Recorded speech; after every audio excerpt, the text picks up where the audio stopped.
Hello everyone, and happy Witchy Wednesdays. Today, we're just gonna look at my altar. That's what we're gonna do. So as you can see, my altar is partially in front of the patio doors. That's fun. If I were to turn to my right, you would see my computer. That is a picture of Kali taped to it, but that's my computer. If I turn farther right, you will get to my monitors eventually. Ah, that's all you're seeing. Alright. So I have them to my left when I'm sitting at my computer. These are the two places I do the most work. So, let's take a look at my altar, shall we? On this side, we have Bast. Is she not the cutest little Bast you've ever seen? Is she not? I mean, really.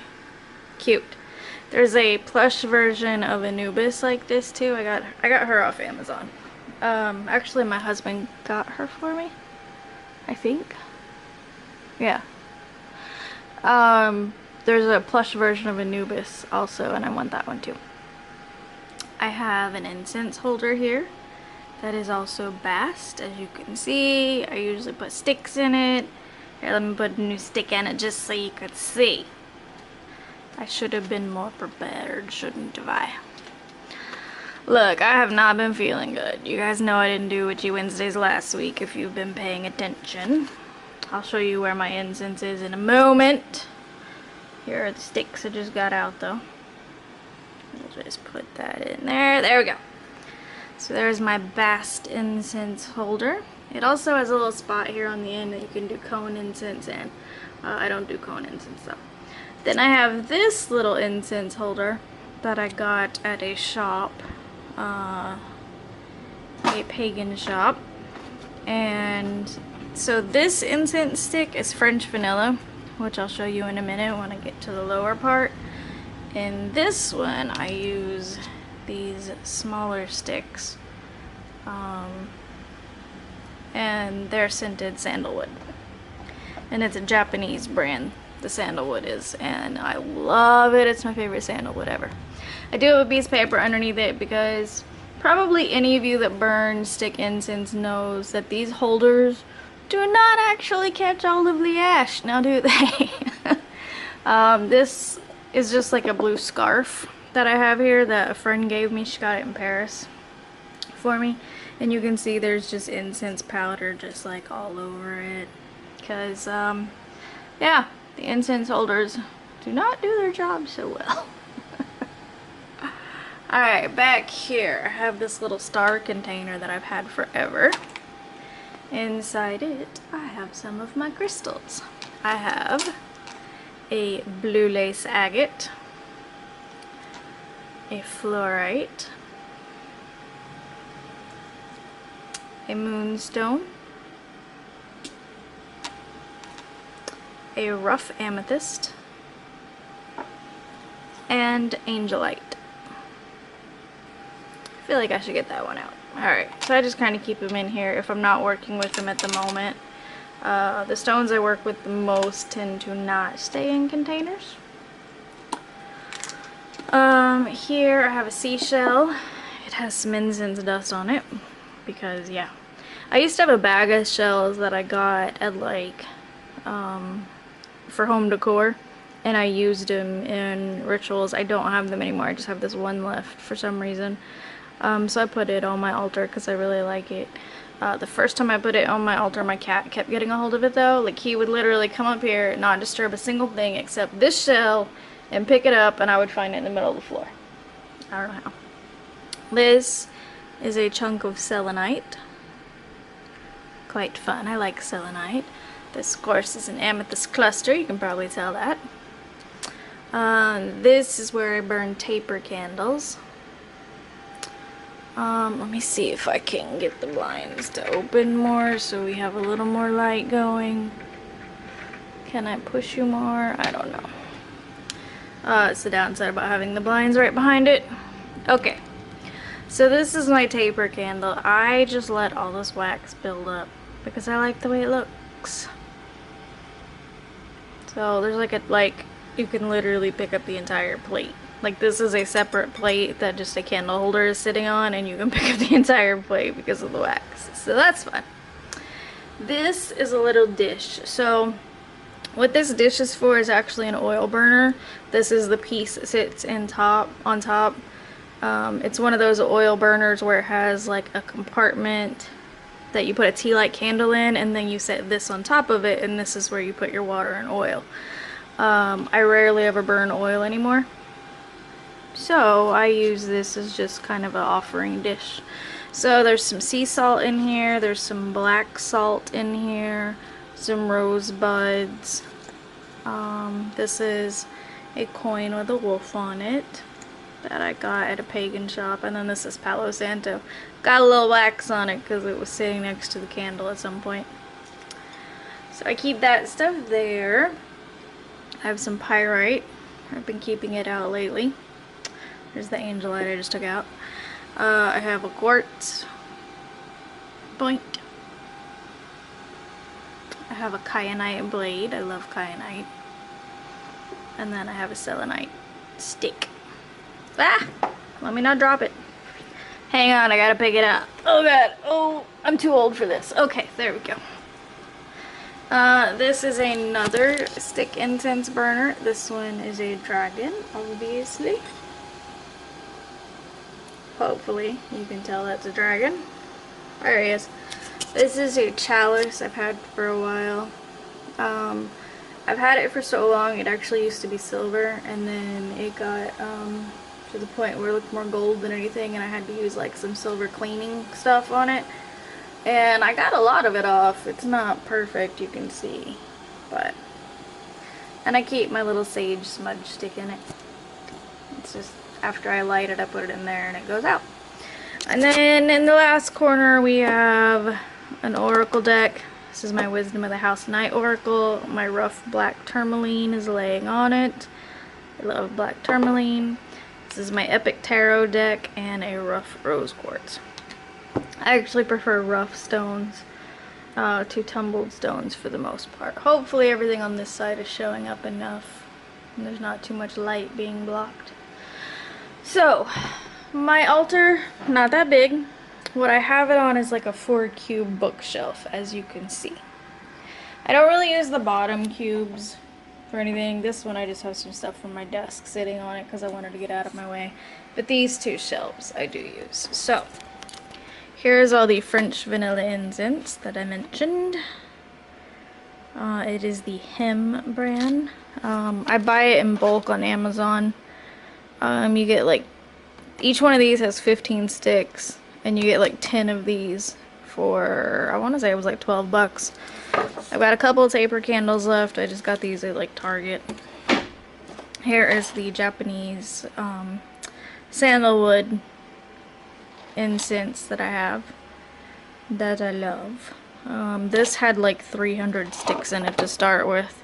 I've had it for several months now, so it's obviously getting low. As you can see, this box used to be full, but I love this.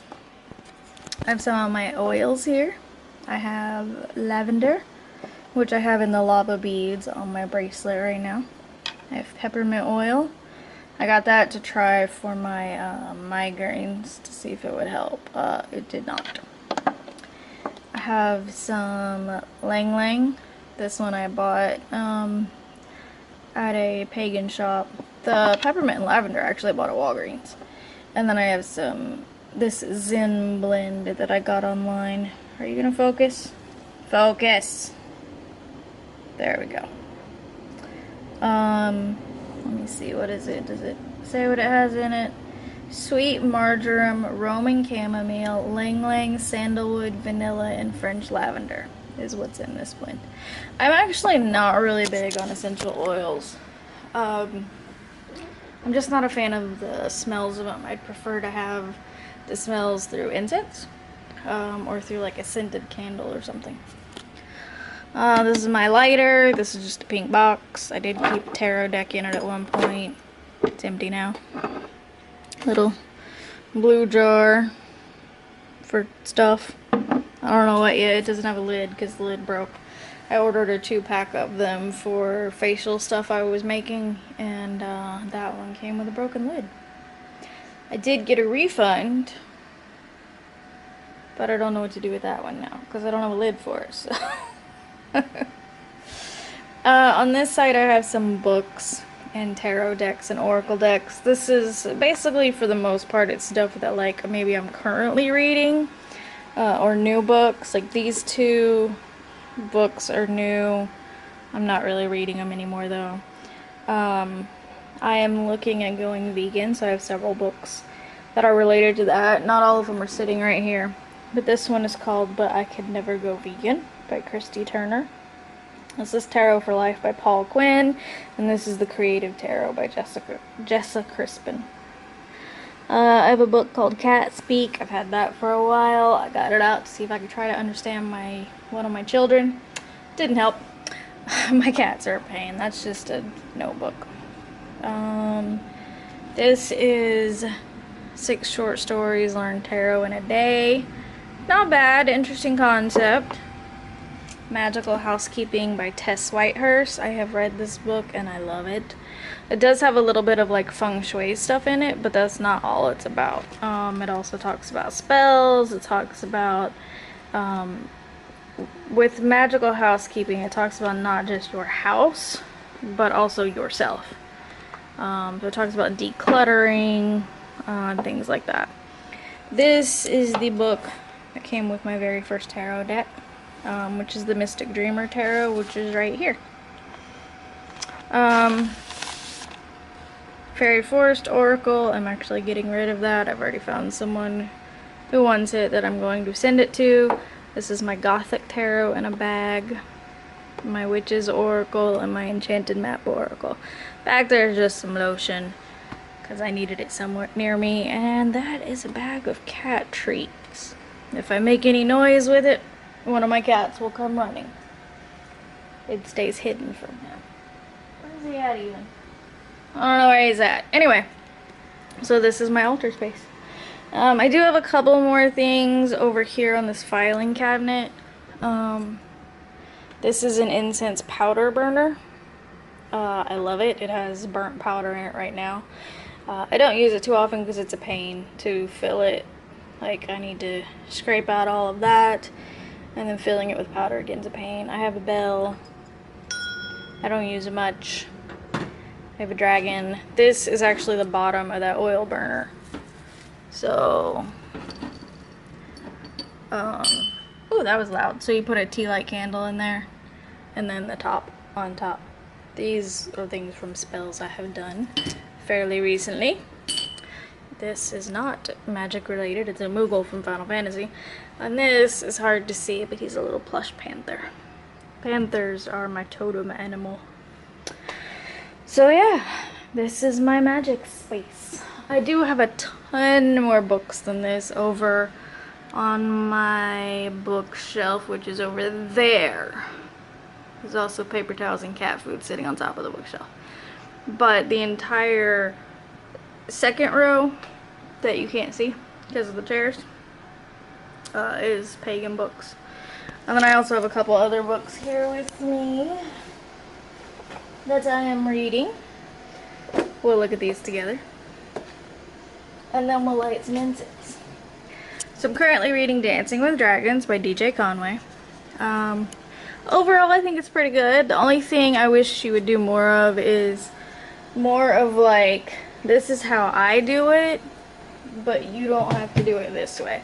Because she tends to say a lot of things as like, this is the way to do it.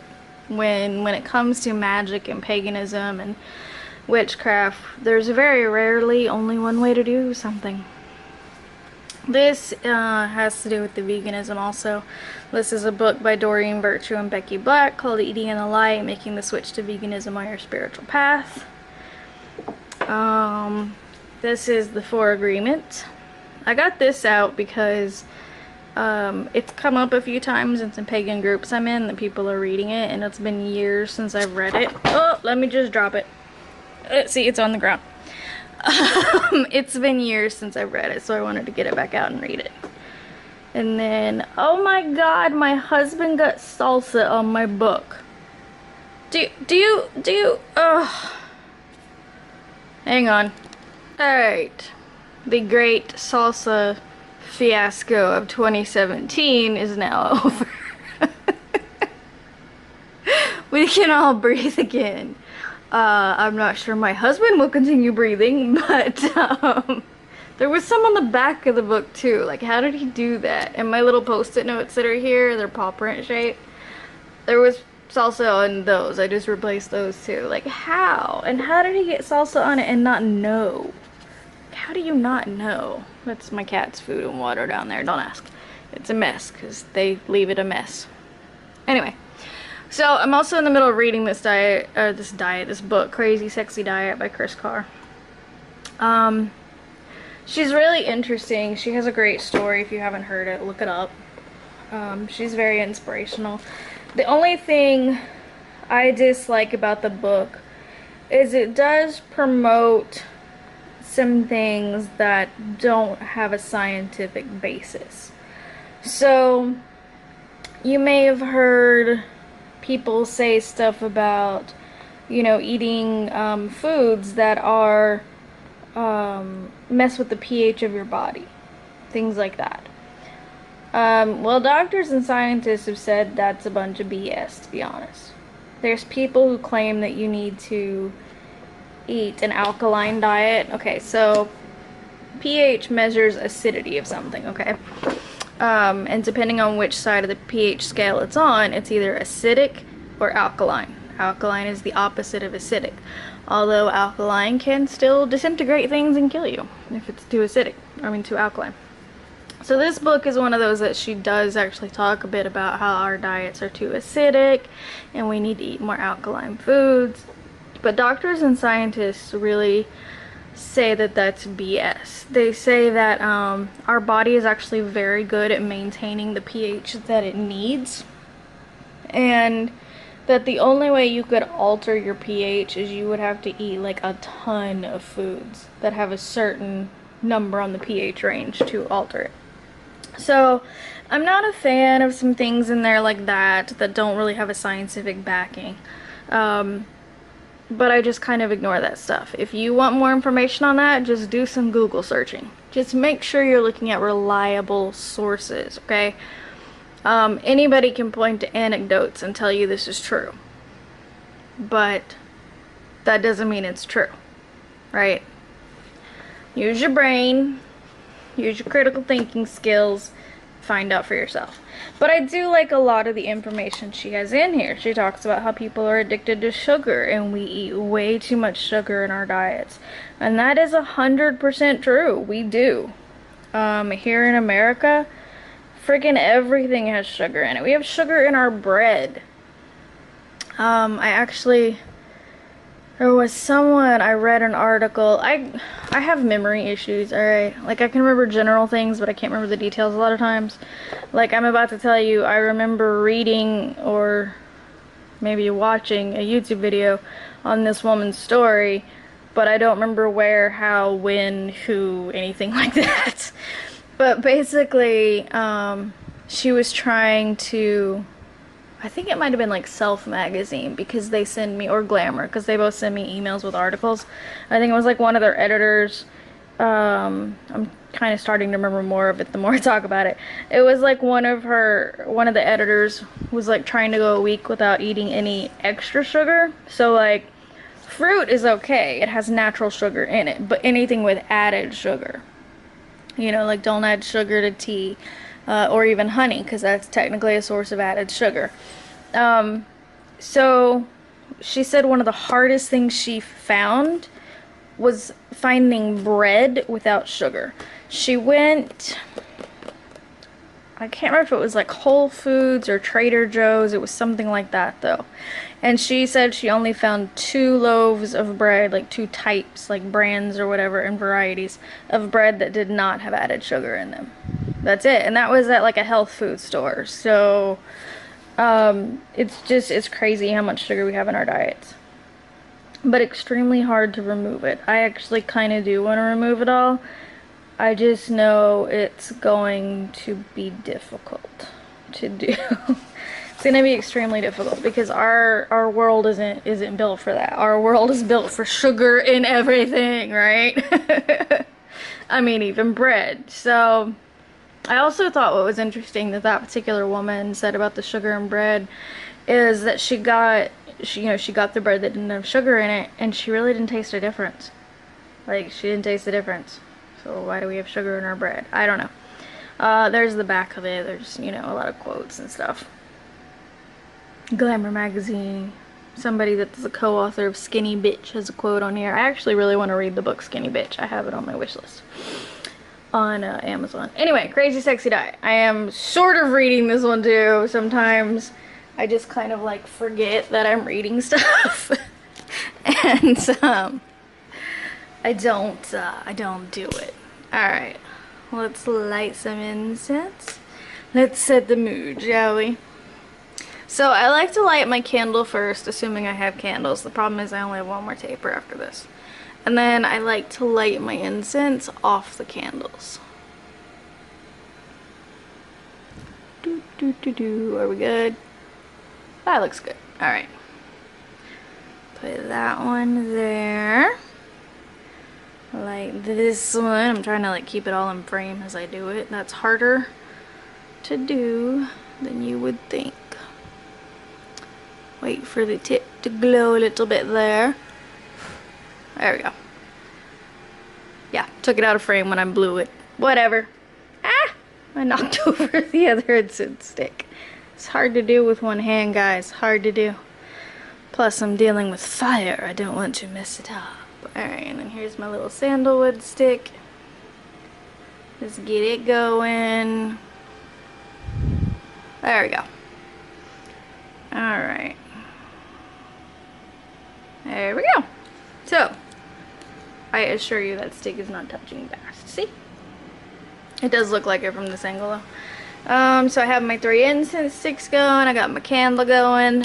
Now is usually when I would like sit here at my altar for a bit and meditate.